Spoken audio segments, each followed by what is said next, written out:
तो नमस्ते दोस्तों, मैं आपका बड़ा भैया और को आपको जेई मेंस की केमिस्ट्री के बारे में बताने वाला हूँ।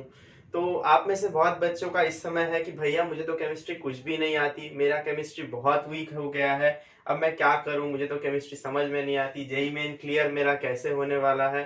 तो कोई टेंशन मत लीजिए, आपका बड़ा भैया आपके साथ है, आपको हेल्प करेगा, आपकी मैं पूरी हेल्प करने वाला हूँ। तो बिना समय गवाए अब मैं पहले ही जेई मेन केमिस्ट्री के सिलेबस पे आ जाता हूँ। तो जेई मेन की जो हमारी केमिस्ट्री है, देखिए इसमें 25 क्वेश्चन आते हैं, सबको पता है। इसमें हमारा 3 पार्ट में डिवाइडेड है, फिजिकल, ऑर्गेनिक और इनऑर्गेनिक में। तो आप इस टाइम पे हमारी जो वीडियो है वो 3 टाइप के बच्चे देख रहे होंगे। पहले कैटेगरी के बच्चे हैं जिनका केमिस्ट्री बहुत अच्छा है, जिनका तो पक्का है कि यही मेरा स्ट्रॉन्ग सब्जेक्ट है, मुझे इसमें कोई प्रॉब्लम नहीं है। दूसरी कैटेगरी के बच्चे जो देख रहे हैं इस वीडियो को, वो है कि मेरा केमिस्ट्री मॉडरेट है, नॉर्मल मेरी केमिस्ट्री है, तो मैं कुछ भी इसमें कर सकता हूँ, नॉर्मल है। तीसरी कैटेगरी के है जो मुझे कुछ भी नहीं आता, मुझे बस इसमें क्वालिफाई करना है। तो मैं तीनों के लिए ही बताऊंगा, कोई टेंशन ना ले। सबसे पहले जो है आपको क्या करना है, एक रियलिस्टिक प्लान बना लेनी है कि मुझे भैया मुझे 16 क्वेश्चन करने हैं, कि मुझे 12 क्वेश्चन करने हैं, कि मुझे 18 क्वेश्चन करने हैं। एक रियलिस्टिक टारगेट आप रख लीजिए। ऐसा नहीं कि 25 में से 25 ही मुझे करने हैं भैया। देखिए जेई मेन एक ऐसा एग्जाम है, ये आपका बोर्ड का एग्जाम नहीं है, यहाँ पे आपको maximum number of right questions करने हैं। यहाँ पे ऐसा नहीं है कि आप कर देंगे और नेगेटिव मार्किंग हो जाएगी, ऐसा नहीं है। तो बिना टाइम गवाए मैं सिलेबस पे आ जाता हूँ कि आपको क्या करना पड़ेगा। देखिए सबसे पहले मैं आपको उन बोनस चैप्टर की बातें बता देता हूँ जो तीनों कैटेगरी के बच्चों को ही करके जाना है। सबसे पहले हमारा आता है मोल कॉन्सेप्ट। देखिए ये एक ऐसा चैप्टर है जो क्लास 11 के शुरुआत में ही हमें कराया जाता है, हर स्कूल में हो कि कोचिंग इंस्टीट्यूट में हो, और इजी भी होता है। मैं इस पे डिटेल वीडियो बनाऊंगा, इसके पीडीएफ नोट्स भी आपको अपलोड कर दूंगा, इसके क्यों सारे चैप्टर्स के कर दूंगा। और मोल कॉन्सेप्ट, इससे 1 या 2 सवाल हर साल आते हैं। और उसके बाद जो बोनस हमारा चैप्टर है वो है polymer chemistry. NCERT based chapter है भैया, कोई दिक्कत नहीं होगी इसमें। एडिशन पॉलीमर, कंडेंसेशन पॉलीमर, बस इतना ही है इसमें। पॉलीमर के एग्जांपल्स या पॉलीमर के कुछ मोनोमर्स आपसे पूछ लिए जा सकते हैं, उसमें से हर साल जेईई मेन में क्वेश्चन आता है। एक क्वेश्चन तो हर साल में 2019 बोलिए 20 बोलिए, आप क्वेश्चन उठा के देख सकते हैं। इवन हमारे सेट में भी यही क्वेश्चन आया था। दूसरा आता है बायोमोलिक्यूल्स, ये एनसीईआरटी बेस्ड है और कुछ प्रीवियस ईयर क्वेश्चंस देखने हैं। कार्बोहाइड्रेट के स्ट्रक्चर्स, प्रोटीन के स्ट्रक्चर्स, अमीनो एसिड के जो स्ट्रक्चर्स है, ये आपको देखने हैं। तो पिछले साल एक क्वेश्चन यहाँ से आ गया था, वो विटामिन के जो चार्ट है एनसीईआरटी बुक में, उसमें से क्वेश्चन आ गया था, वो भी मैं आपको पढ़ाऊंगा। एक और चैप्टर आती है केमिस्ट्री इन एवरीडे लाइफ, ये तो आपको करके जाना ही जाना है। केमिस्ट्री इन एवरीडे लाइफ जो है ये आपको करके जाना है, वो ड्रग्स, एंटीबायोटिक्स बोलिए, एनाल्जेसिक्स बोलिए, ये तो आपको करके जाना ही जाना है। एक क्वेश्चन पक्का आता है, आपके बोर्ड्स में तो आता ही आता है और जेईई मेंस में तो एक क्वेश्चन पक्का आता है। तो ये जब आप कर लेंगे, एक और टॉपिक आता है एनालिटिकल केमिस्ट्री। उससे आपका आता है जो केमिस्ट्री के जो बेसिक प्रिंसिपल्स आपके हैं, जैसे आपका दुमास मेथड हो गया, जेल्डर्स मेथड हो गया, फ्रैक्शनल डिस्टिलेशन आ गया, क्रोमेटोग्राफी आ गया, उनके प्रिंसिपल्स, वो सब मैं आपको डिटेल में पढ़ाऊंगा। उनके पीडीएफ नोट्स भी मैं अपलोड कर दूंगा, आपको कोई चिंता करने की जरूरत नहीं है। तो उसमें से भी एक क्वेश्चन आता है, तो भैया ये आप करके जाएंगे तो आपके 5 क्वेश्चंस इक्वल्स टू 20 मार्क्स तो आपके फ्री में आ गए। पहले 5 मिनट में ही आप कर सकते हैं क्वेश्चन, तो है ना आसान, ऐसी कोई दिक्कत वाली बातें नहीं है, आप जरूर कर सकते हैं। और जब आपको 20 मार्क्स मिल रहे हैं तो आप क्यों छोड़ के जाएंगे। तो इसके बाद मैं सीधा आ जाता हूँ इनऑर्गेनिक केमिस्ट्री पे। देखिए इनऑर्गेनिक केमिस्ट्री बहुतों को पसंद नहीं आती है भैया, बहुत रटना पड़ता है इनऑर्गेनिक केमिस्ट्री में, बहुत लर्न करना पड़ता है हमें। लेकिन देखिए ये ऐसा टॉपिक है, ये आप अगर क्वेश्चन आपको आता है, अगर आपने ढंग की पढ़ाई कर रखी है, प्रॉपर नोट्स आपने बना रखे हैं, और मेरी मानिए ये एनसीईआरटी बेस्ड ही आता है इनऑर्गेनिक केमिस्ट्री, ऐसा कोई जेईई मेंस में बहुत हाई फाई सवाल इससे पूछ नहीं लिया जाता है। इससे आपके तो क्वेश्चंस आप देखते ही बना लेंगे, ऐसी कोई दिक्कत वाली बात नहीं है। तो इसमें आ जाते हैं जो पीरियोडिसिटी ऑफ एलिमेंट्स है, ये आपको बहुत अच्छे से आनी चाहिए। 11th के स्टार्टिंग में पढ़ाई जाती है, मैं आपको डिटेल्ड पढ़ाऊंगा, atomic radius, ionisation enthalpy, electron gain enthalpy, atomisation energy, फिर हाइड्रेशन एंथैल्पी वगैरह, ये एकदम बेसिक है। और एक बात और बता दूं, इस चैप्टर को आप लोग अप्रोच करने से पहले मैं आपको पीरियोडिक टेबल रटा दूंगा with proper tricks and all. मैं आपको पीरियोडिक टेबल रटा दूंगा। पीरियोडिक टेबल आपको रटना बहुत जरूरी है। आपको ग्रुप फॉर्म में ट्रिक्स के साथ मैं पीरियोडिक टेबल पूरा रटा दूंगा, कोई आपको दिक्कत नहीं होगी। उसके बाद जो आपकी चैप्टर यहाँ पे आती है मेटलर्जी, यहाँ पे हर समय तो नहीं कहूंगा, लेकिन क्वेश्चंस यहाँ से पूछ लिए जाते हैं। तो why to be on the wrong side, we should always be on the safer side ना। देखिए मेटलर्जी का जो चैप्टर है, इसमें पहले तो आता है हमारा एनसीईआरटी में, ये हमारा आता है प्रोसेसेस ऑफ सेपरेशंस वगैरह वगैरह। उसके बाद आता है आयरन की एक्सट्रैक्शन, फिर कॉपर की एक्सट्रैक्शन, फिर वैन आर्कल मेथड, जिक्रोनियम प्रोसेस वगैरह, वो मैं सब आपको डिटेल्स में कराने वाला हूँ। उसके बाद हाइड्रोजन का जो चैप्टर है, आप कहेंगे भैया उतना इंपॉर्टेंट तो है नहीं, लेकिन ठीक है, क्वेश्चन नहीं भी अगर आया तो हाइड्रोजन की जो केमिस्ट्री है वो हमें जानना तो बहुत जरूरी है, तो ये भी आपको करना है। अब आता है एस ब्लॉक, बहुत ही आसान चैप्टर है, छोटा सा चैप्टर है इनऑर्गेनिक में, और हर साल एक क्वेश्चन तो आना ही आना है इधर से। उसके बाद पी ब्लॉक, भैया बहुत लंबा चैप्टर है ये, स्टूडेंट्स इससे बहुत डरते हैं इस चैप्टर से कि भैया 11th में भी है, 12th में भी है। हाँ मानता हूँ लंबा चैप्टर जरूर है, लेकिन ऐसा नहीं है इम्पॉसिबल है, लंबा है लेकिन बहुत इजी चैप्टर है। इसमें से स्ट्रक्चर्स बेस्ड क्वेश्चन आते हैं, 11th के पोर्शन से एक आता है, 12th के पोर्शन से किसी किसी सेट में दो दो क्वेश्चन आए हुए इससे। तो आप you can not afford to leave this chapter at any cost, ये आपको करके ही जाना है। मैं आपको इसके डिटेल नोट्स दूंगा, आपको हर एक चीज एक्सप्लेन करने वाला हूँ इस चैप्टर में, और प्लस इसके आपको स्ट्रक्चर्स बेस्ड जितने भी क्वेश्चन है और प्रीवियस ईयर क्वेश्चन जितने हैं सब मैं आपको करा दूंगा। उसके बाद आता है डीएफ ब्लॉक एलिमेंट, बहुत बच्चों को जो दिक्कतें आती है, भैया डीएफ ब्लॉक एलिमेंट में इतने सारे एलिमेंट्स हैं, हमें याद ही नहीं रहता है। तो मैं आपको ट्रिक्स बताऊंगा कैसे वो third period, fourth period, fifth period के एलिमेंट्स को याद रखना है। उसके बाद जो एक्टिनॉइड कॉन्ट्रैक्शन, लैंथेनॉइड कॉन्ट्रैक्शन, वहां से तो ज्यादा क्वेश्चन आते नहीं, पर फिर भी आपको रिस्क नहीं लेना है। और फिर जो एक इंपॉर्टेंट पार्ट यहाँ पे है, वो colour formation of coloured compounds जो है वो आपको करके जाना है। उसका भी मैं आपको डिटेल ट्रिक्स बताने वाला हूँ, आपका भैया है आपके साथ हेल्प करने को, आपको कोई चिंता करने की जरूरत नहीं है।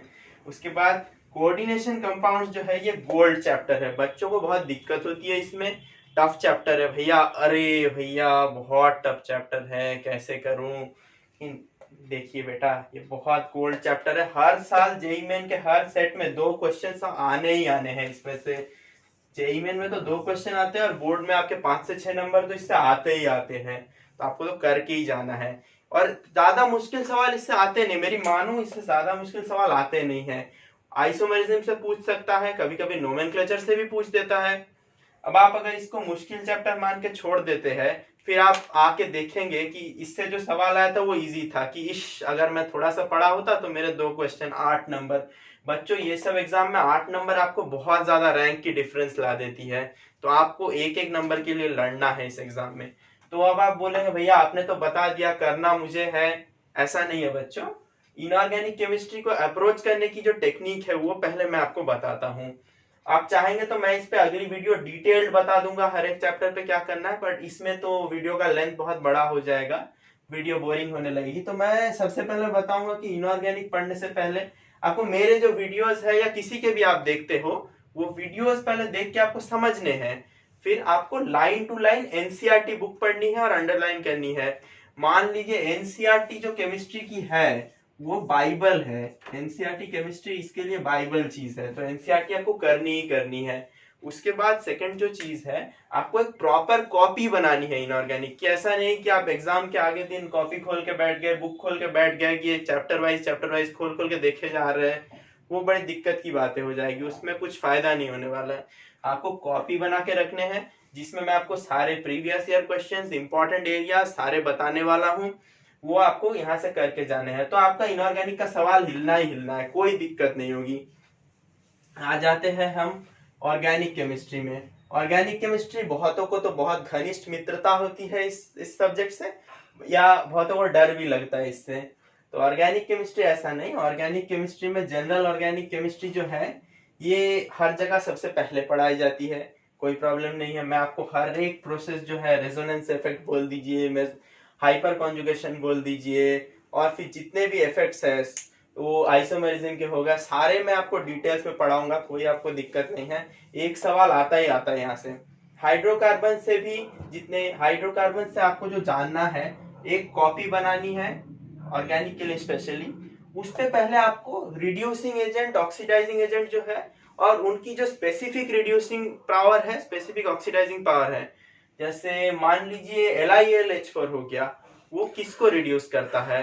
डाइबाल H जो हो गया वो किसको रिड्यूस कर पाता है, या फिर B2H6 हो गया वो किसको रिड्यूस कर पाता है। इस पे जेईई मेन में क्वेश्चन आते हैं बच्चों, इस पे आते हैं, ये आपको करके जाने हैं। उसके बाद जो हो गया यहाँ पे एल्कीन एल्काइन के प्रिपरेशंस, वहां पे स्पेसिफिक रिएक्शंस है, वो रिएक्शंस की मैकेनिज्म मैं आपको डिटेल्ड बताऊंगा, कोई दिक्कत नहीं होगी। फिर आप लोग बाद में थैंक्स बोलेंगे कि भैया थैंक्स, आपने इतना आसान कर दिया, कोई बात नहीं। एल्काइल हैलाइड्स वाला चैप्टर, ये तो बहुत इजी चैप्टर है, 2-3 नेम्ड रिएक्शंस है इसमें। और इसमें जो एक इंपॉर्टेंट पार्ट आता है आपका SN1 SN2 रिएक्शन और E1 E2 रिएक्शन, उसकी मैं आपको जब रिएक्शन मैकेनिज्म्स के साथ पढ़ाऊंगा जीओसी में, तो मैं आपको detailed SN1 SN2 E1 E2 की मैकेनिज्म बता दूंगा। देखिए बिना मैकेनिज्म के अगर आप क्वेश्चन करेंगे तो जेई तो आपसे सीधा सवाल तो पूछेगा नहीं, जेई आपसे जनरली एक्सेप्शन क्वेश्चंस पूछता है। एक बात आप मान लीजिए कि जेई का क्वेश्चन करना है, जेई का क्वेश्चन क्रैक करना है, तो आपको एक्सेप्शंस पढ़ के जाने हैं। जेई कभी आपसे बेसिक क्वेश्चंस तो पूछेगा नहीं, हाँ बेसिक पे बेस्ड होगा, लेकिन आपसे सीधा तो उठा के एनसीईआरटी से सवाल नहीं दे देगा, आपको एक्सेप्शन केसेस पढ़ के जाने हैं। फिर compound containing oxygen and nitrogen एक मेजर पोर्शन है, डायरेक्ट क्वेश्चन नहीं आते, क्वेश्चंस तीनों चैप्टर से लिंक्ड आते हैं, लेकिन उन क्वेश्चंस को अप्रोच करने के लिए जो अल्कोहल फेनल ईथर हो गए, उनके रिएक्शंस, उनके नोमेनक्लेचर, फिर स्पेसिफिक रिएक्शन में कैसे ये ऑक्सीडाइज होता है, कैसे रिड्यूस होता है, मार्कोनिकव रूल, एंटी मार्कोनिकव रूल आप कह दीजिए, कैसे होता है, ये आपको जानना बहुत जरूरी है। उसके बाद आ जाता है ऑर्गेनिक कंपाउंड्स कंटेनिंग नाइट्रोजन, वो अमीन्स वाला पार्ट, ये तो बहुत ही इजी है बेटा।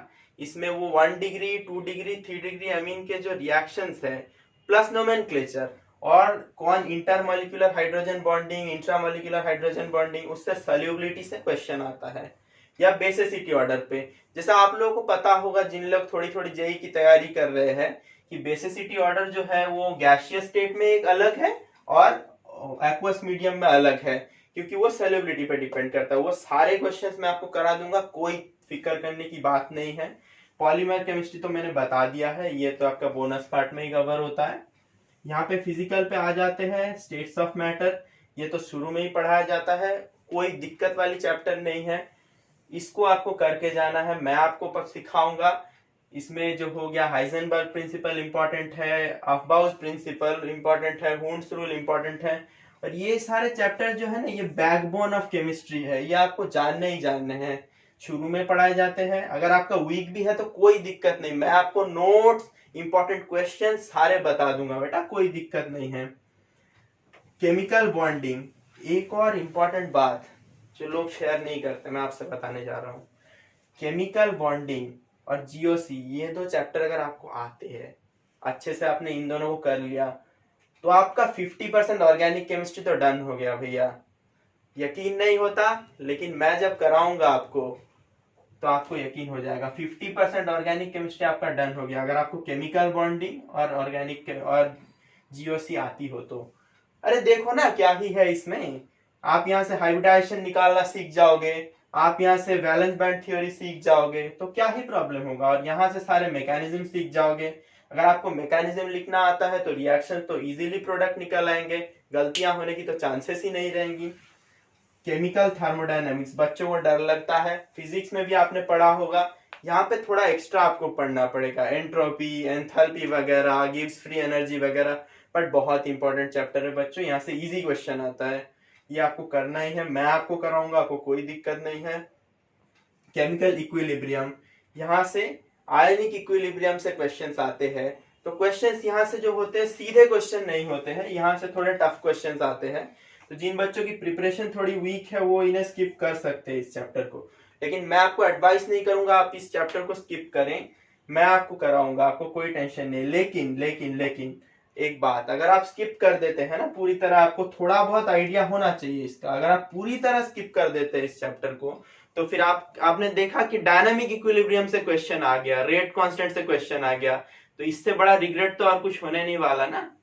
तो और secondly most important thing which I was going to say you that electrochemistry it's a very important thing, आपको तो करना ही करना है। नर्स्ट इक्वेशन हो गया यहाँ पे, फिर फ्यूल सेल के रिएक्शंस आ गए, फिर उसके बाद यहाँ पे जो रिएक्टिविटी सीरीज जो आपको पढ़ाई गई थी बचपन में वो एक धोखा था, आपको एक्चुअली रिएक्टिविटी सीरीज के बारे में पता चलेगा। उसके बाद आपका आ गया मोलर कंडक्टेंस, फिर molar conductance eight infinite dilution, वो सब हो गया। इन सब की मैं डिटेल्ड वीडियो बनाऊंगा, अभी तो मैं जस्ट एनालिसिस बता रहा हूँ आपको। केमिकल काइनेटिक्स जो चैप्टर है, रेट लॉ, मैं आपको ये सिखा दूंगा आप कैसे देखते हुए, कैसे यूनिट्स देखते हुए ही बता देंगे किस ऑर्डर का रिएक्शन है, कैटलिस्ट की क्या रोल है, कैटलिस्ट पाथवे में कैटलिस्ट के एक्चुअली रिएक्शन में पार्टिसिपेट करता है, कैसे कैटलिस्ट कंज्यूम हो जाता है लेकिन रिएक्टर की प्रोपोर्शन नहीं बढ़ाता है, वो मैं आपको सिखा दूंगा, कोई आपको टेंशन नहीं। प्लस सारे प्रीवियस ईयर क्वेश्चन मैं आपको करा दूंगा। सरफेस केमिस्ट्री ये एक थ्योरी बेस्ड चैप्टर है, बस कभी कभी वो एड्सॉर्प्शन आइसोथर्म से क्वेश्चन आ जाते हैं उस ग्राफ से, वो ग्राफ में आपको डिटेल्ड एक्सप्लेन करने वाला हूँ। यहाँ पे केमिसॉर्प्शन हो गया, फिजिसॉर्प्शन हो गया, फिर लायोफोबिक कोलॉइड्स, लायोफिलिक सॉल्ट्स, ये सब से क्वेश्चन यहाँ से आते हैं। बेटा थ्योरी बेस्ड चैप्टर है, इसको you can not afford to leave this chapter, this may fetch you one question, ये हर क्वेश्चन में आता है। कभी कभी हार्डीज प्लस रूल से भी क्वेश्चन आ सकते हैं, यहाँ पे बहुत इंपॉर्टेंट चैप्टर है। अब मैं आपको बता दूं, इतना सब कुछ जो आपको मैंने बताया है मैं आपको बता दूं, जेई मेन एनसीईआरटी के जेई मेन की जो क्वेश्चन पेपर आती है केमिस्ट्री की, बहुत ज्यादा डिफिकल्ट नहीं होती है। जिन बच्चों को केमिस्ट्री से डर भी लगता है ना बेटा, बहुत ज्यादा डिफिकल्ट क्वेश्चन पेपर नहीं होती है। अगर आप ढंग से 11th और 12th की एनसीईआरटी करके जाते हैं तो आप लिख के लीजिए 64 मार्क्स तो आपके आ ही जाएंगे। नहीं, प्रोवाइडेड आपको ढंग से करना पड़ेगा। ढंग से मतलब भैया आपको ये करना है, मैंने जो नोट्स दूंगा वो भी आपको करने हैं और प्रीवियस ईयर क्वेश्चन लगा के रखना है। 64 मार्क्स तो आपके एनसीईआरटी बेस्ड ही होते हैं। आपको अगर यही आ गया तो आपका तो बहुत बहुत मार्क्स आ जाएगा, क्योंकि केमिस्ट्री बेटा एक ऐसी सब्जेक्ट है जेईई मेन में, ये आपको क्वालिफाई कराता है। आप फिजिक्स में श्योरिटी नहीं दे सकते कि कैसा कोई टाइप का क्वेश्चन आएगा, लेकिन यहाँ पे देखिए ना 5 क्वेश्चंस तो आपके बोनस में ही शुरू में बन जा रहे हैं। Then why should you take the risk? ये तो बहुत ही अच्छी बात है, 5 क्वेश्चन आपके शुरू में बन जा रहे हैं, इजी क्वेश्चन। अगर आपको आते हैं तो 5 क्वेश्चन आप शुरू में ही कर लेते हैं। तो ठीक है, आपको कोई दिक्कत नहीं होगी, हर चैप्टर की मैं डिटेल्ड वीडियो बनाऊंगा, आपको कोई दिक्कत नहीं है। आपका बड़ा भाई आपके साथ हेल्प करने को है। अब एक और बात मैं जो आपसे शेयर करने वाला हूँ, इस समय बहुत लोग आपसे कह रहे होंगे तेरा तो सिलेक्शन नहीं होगा, तेरे तो प्री बोर्ड्स में अच्छे नंबर आए नहीं थे, तेरे तो अच्छे नंबर नहीं आए, तू तो करता भी नहीं, तू तो कोचिंग भी नहीं गया। उन सब लोगों की बातों पे बिल्कुल ध्यान नहीं देना है, मेरी मानो, उन सब लोगों की बातें छोड़ दो, उनको कोई रिप्लाई नहीं करना है, उनसे झगड़ा भी नहीं करना है। वो वेले लोग हैं, उनका कोई काम धाम नहीं है, लेकिन आपसे झगड़ा करके वो आपकी कंसंट्रेशन को डिस्ट्रॉय करना चाहते हैं।